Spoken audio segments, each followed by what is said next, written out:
En fait, le choléra fait son grand retour parce qu'à mon époque, 40% de la population mondiale habite au bord des fleuves. Depuis 1961, il s'est développé dans les pays les plus pauvres, où l'urbanisation est anarchique, l'accès à l'eau potable est impossible et les réseaux d'assainissement n'existent pas. Parce que l'eau, mine de rien, ça a un coût. Construire des infrastructures, traiter les eaux usées, relever régulièrement la pollution des nappes phréatiques, entretenir, assainir, éduquer. Et comme tout ce qui a un coût, cela amène des inégalités. Parlons de ce que vous connaissez si vous préférez. Vous savez que l'Égypte est située dans une zone aride, et sa capitale, le Caire, dépend énormément du Nil pour son approvisionnement. Là-bas, les quartiers bourgeois sont très bien approvisionnés en eau, mais les quartiers pauvres sont très mal raccordés. Alors, on construit des barrages pour en faciliter la gestion. Imaginez que dans les années 60, le colonel Nasser décide de moderniser son pays. Et par modernisation, il entend la construction du barrage d'Assouan, censé régulariser une fois pour toutes les crues du Nil, accroître de moitié les revenus de l'agriculture et doubler la production industrielle. Ce barrage retient 43 millions de mètres cubes d'eau, et on peut dire qu'il remplit pleinement sa fonction parce que... Mais par Athéna! Ce sont des quantités astronomiques d'eau que vous empêchez de suivre leur cours. L'eau participe non seulement de tout l'univers, mais elle en est l'origine, le point de départ. Nos études ont démontré que l'eau influe sur la Lune et les marées. En construisant de si gros barrages, vous modifiez le cycle même de la nature et de la vie. L'eau dépend des saisons, elle ne peut dépendre des ouvertures ou des fermetures de barrages. En empêchant cette eau de suivre son cours, vous donnez de la force à son opposé, qui est le feu, et l'équilibre du cosmos s'en trouve nécessairement perturbé. Je n'imagine pas l'eau attendre sagement qu'on lui ouvre les portes, surtout sous le soleil brûlant de l'Égypte. Elle va s'altérer et se dissiper par l'effet de la chaleur, et là, vous créez vous-même des fuites dans le cycle naturel de l'eau. Oui, c'est vrai qu'il y a des problèmes d'évaporation, mais j'essaie de vous expliquer que l'eau est non seulement facteur, mais aussi vecteur d'inégalité. Et il faut bien trouver des solutions, non? En fait, dans l'idée, la solution du barrage est une bonne chose. Il permet d'alimenter le pays en eau potable et en électricité. Il permet l'irrigation des terres toute l'année. Il protège des inondations. Mais je suis d'accord, les conséquences des barrages en matière écologique sont assez déplorables généralement et sont très mal anticipées. Ils ennoient les terrains, souvent riches de belle biodiversité. Ils obligent les populations à s'exiler, sans réelle compensation ni aide pour se réinstaller. Et bien souvent, les projets sont si démesurés qu'ils ruinent les finances publiques. Qu'est-ce que vous proposez, vous, pour contrer ces inégalités liées à l'eau? Moi, je ne pense pas qu'il y ait d'inégalité en matière d'eau. Comment voulez-vous? C'est une donnée naturelle. Il n'y a de l'inégalité que parmi les hommes. Les fleuves ne connaissent ni les villes ni les besoins des hommes. Ils ont été distribués ainsi par la main des dieux. Et partout où j'observe cette nature, je ne vois pas que des animaux en asservissent d'autres. Ce sont les hommes qui doivent s'adapter à cette juste répartition. Le problème que vous décrivez est un problème d'organisation. Il me semble que c'est d'ordre politique.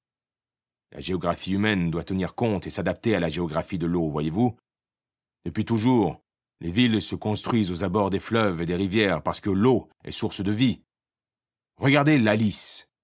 C'est dans sa boucle principale que la civilisation hittite s'est développée, autour de sa capitale Hattusa. Ce fleuve coule d'une montagne d'Arménie, le Taurus, et traverse la Cilicie. De là, continuant son cours, il a les Mattianiens à droite et les Phrygiens à gauche. Après avoir passé entre ces deux peuples, il coule vers le nord, renfermant d'un côté les Syriens cappadociens et à gauche les Paphlagoniens. Ainsi, le fleuve Alice sépare presque toute l'Asie mineure de la Haute-Asie, depuis la mer jusqu'au pont Euxin. Jusque-là, on peut dire que les hommes vivaient en accord entre eux. Ils se partageaient les bienfaits du fleuve et savaient s'adapter aux limites naturelles. Vous parlez d'une géographie physique, naturelle, et je précise, la Lys n'existe plus à mon époque. Enfin, si, on l'appelle le Kızılırmak désormais. C'est un fleuve situé en Turquie, avec 4 énormes barrages d'ailleurs. J'y viens, justement. Pour moi, ce sont les hommes, aveuglés par leur conquête et leur jeu de pouvoir, qui détériorent cet équilibre naturel et redéfinissent la géographie de l'eau. En mon temps, le roi lydien Crésus voulut envahir l'empire de Cyrus. Il n'y avait point alors en Asie de nation plus brave ni plus belliqueuse que les Lydiens. Ils combattaient à cheval avec de longues piques et étaient d'excellents cavaliers. Crésus, irrité contre Cyrus, avait envoyé consulter les oracles pour savoir s'il devait faire la guerre aux Perses. Il lui était venu de Delphes une réponse ambiguë, qu'il croyait favorable. Et là-dessus, il s'était déterminé à entrer sur les terres des Perses.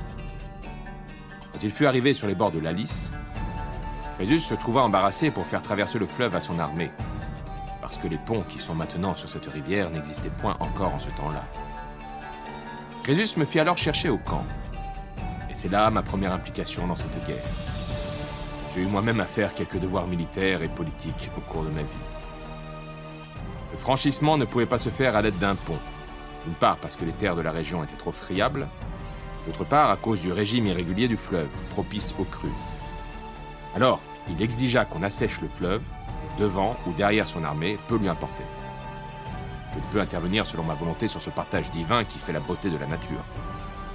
Je lui expliquai que ce cycle de l'eau et cycle de vie ne font qu'un, mais il me pressa de trouver une solution. Alors attendez, un fleuve, une armée, pas de pont, comment vous vous y prenez? Je pris d'abord une maquette pour étudier l'endroit. Je fis ensuite creuser, en commençant au-dessus du camp, un canal profond en forme de croissant, afin que l'armée pût l'avoir à dos dans la position où elle était. Le fleuve ayant été détourné de l'ancien canal dans le nouveau, il longea de rechef l'armée et rentra au-dessous de son ancien lit.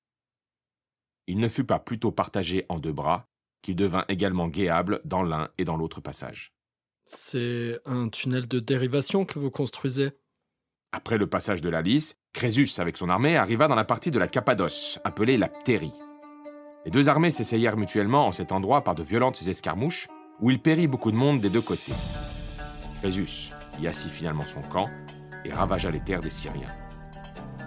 Pendant que Crésus était occupé de ses projets, tous les dehors de la ville se remplirent de serpents. Et les chevaux, abandonnant les pâturages, coururent les dévorer. Ce spectacle dont Crésus fut témoin parut aux yeux de ce prince un prodige. Et en effet, c'en était un. Aussitôt, il envoya consulter les devins de Telmès pour en avoir l'interprétation. Ces députés l'apprirent, mais ils ne purent pas la lui communiquer, car avant leur retour par mer à Sardes, il avait été fait prisonnier. La réponse fut que Crésus devait s'attendre à voir une armée d'étrangers sur ses terres et qu'elle subjuguerait les naturels du pays, le serpent étant fils de la terre et le cheval un ennemi et un étranger. Crésus était déjà pris lorsqu'ils firent cette réponse. Ce que je veux dire, à ce moment de l'histoire, c'est que cette expérience démontre combien l'homme doit savoir s'accorder à son environnement et en respecter les frontières naturelles et physiques. Sinon, les dieux eux-mêmes maintiendront cet équilibre dans leur colère. Je pense que ce qu'il y a de plus fort, c'est la nécessité, car elle vient à bout de tout. C'est peut-être hors sujet, mais quel est le sage qui prend part à une guerre? J'ai accepté cette tâche douloureuse, sachant parfaitement quelle suite funeste elle produirait.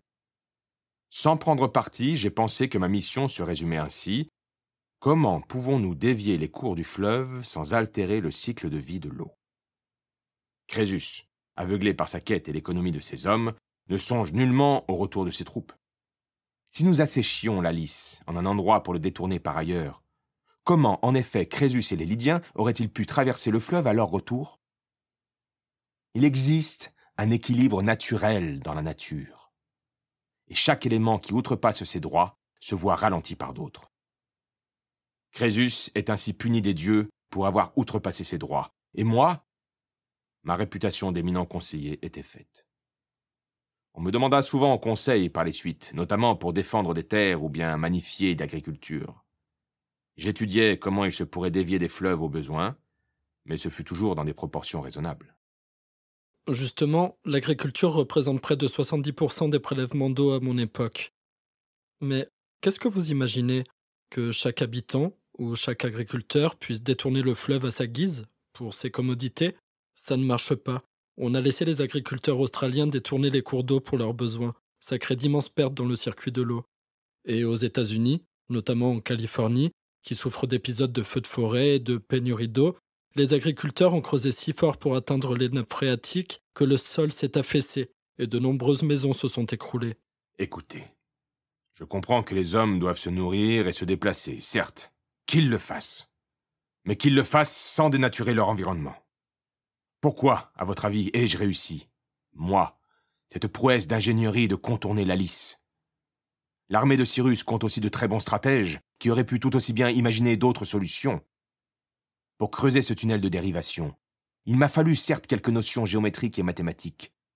Calculer 170 mètres de long sur 9 mètres de large et 4 mètres de hauteur. Mais plus encore, il faut savoir observer, écouter et comprendre l'eau. L'eau, comme entité vivante, a plusieurs visages. À l'état liquide, elle possède la caractéristique de s'écouler toujours vers les zones de moindre résistance. C'est ainsi qu'elle participe au cosmos. Elle le fait pour les raisons de sa douce providence, et coûte que coûte, goutte après goutte, elle ira jusqu'à s'achever dans la mer. Il est indispensable de trouver des moyens harmonieux de coexistence entre les hommes et la nature. Je pense que l'eau, si on sait l'entendre, si on en apprend la langue, ouvrira toute la connaissance des êtres et des choses.